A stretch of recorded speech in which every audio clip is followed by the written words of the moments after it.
Numbers 35 from the Net Bible. The Levitical Cities. Then the Lord spoke to Moses in the Moabite plains by the Jordan near Jericho. He said, "Instruct the Israelites to give the Levites towns to live in from the inheritance the Israelites will possess. You must also give the Levites grazing land around the towns. Thus they will have towns in which to live, and their grazing lands will be for their cattle, for their possessions, and for all their animals. The grazing lands around the towns that you give to the Levites must extend to a distance of 500 yards from the town wall. You must measure from outside the wall of the town on the east 1,000 yards, and on the south side 1,000 yards, and on the west side 1,000 yards, and on the north side 1,000 yards, with the town in the middle. This territory must belong to them as grazing land for their towns. Now from these towns that you will give to the Levites, you must select 6 towns of refuge to which a person who has killed someone may flee. And you must give them 42 other towns. So, the total of the towns you will give the Levites is 48.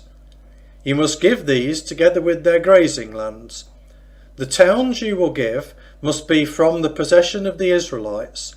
From the larger tribes you must give more, and from the smaller tribes fewer. Each must contribute some of its own towns to the Levites in proportion to the inheritance allocated to each.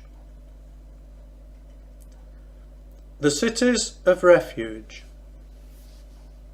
Then the Lord spoke to Moses, "Speak to the Israelites and tell them, when you cross over the Jordan River into the land of Canaan, you must then designate some towns as towns of refuge for you, to which a person who has killed someone unintentionally may flee.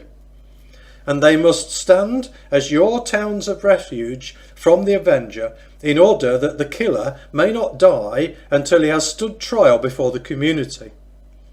These towns that you must give shall be your 6 towns for refuge. You must give 3 towns on this side of the Jordan, and you must give 3 towns in the land of Canaan. They must be towns of refuge. These 6 towns will be places of refuge for the Israelites, and for the foreigner, and for the settler among them, so that anyone who kills any person accidentally may flee there. But if he hits someone with an iron tool so that he dies, he is a murderer. The murderer must surely be put to death. If he strikes him by throwing a stone large enough that he could die, and he dies, he is a murderer. The murderer must surely be put to death. Or if he strikes him with a wooden hand weapon so that he could die, and he dies, he is a murderer. The murderer must surely be put to death. The avenger of blood himself must kill the murderer. When he meets him, he must kill him. But if he strikes him out of hatred, or throws something at him intentionally so that he dies, or with enmity he strikes him with his hand and he dies, the one who struck him must surely be put to death, for he is a murderer. The avenger of blood must kill the murderer when he meets him. But if he strikes him suddenly, without enmity, or throws anything at him unintentionally, or with any stone large enough that a man could die without seeing him, and throws it at him and he dies, even though he was not his enemy nor sought his harm, then the community must judge between the slayer and the avenger of blood according to these decisions.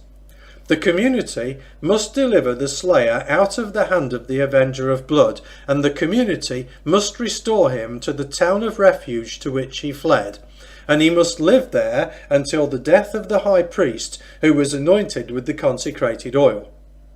But if the slayer at any time goes outside the boundary of the town to which he has fled, and the avenger of blood finds him outside the borders of the town of refuge, and the avenger of blood kills the slayer, he will not be guilty of blood, because the slayer should have stayed in his town of refuge until the death of the high priest.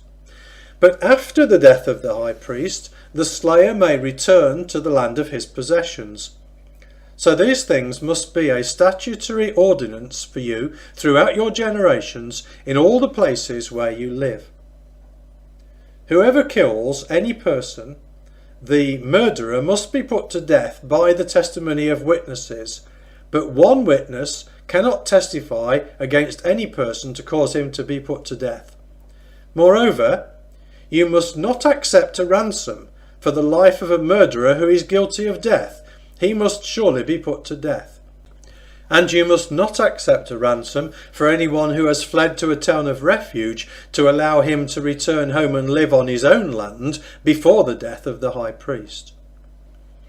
You must not pollute the land where you live, for blood defiles the land, and the land cannot be cleansed of the blood that is shed there, except by the blood of the person who shed it. Therefore, do not defile the land that you will inhabit, in which I live, for I, the Lord, live among the Israelites.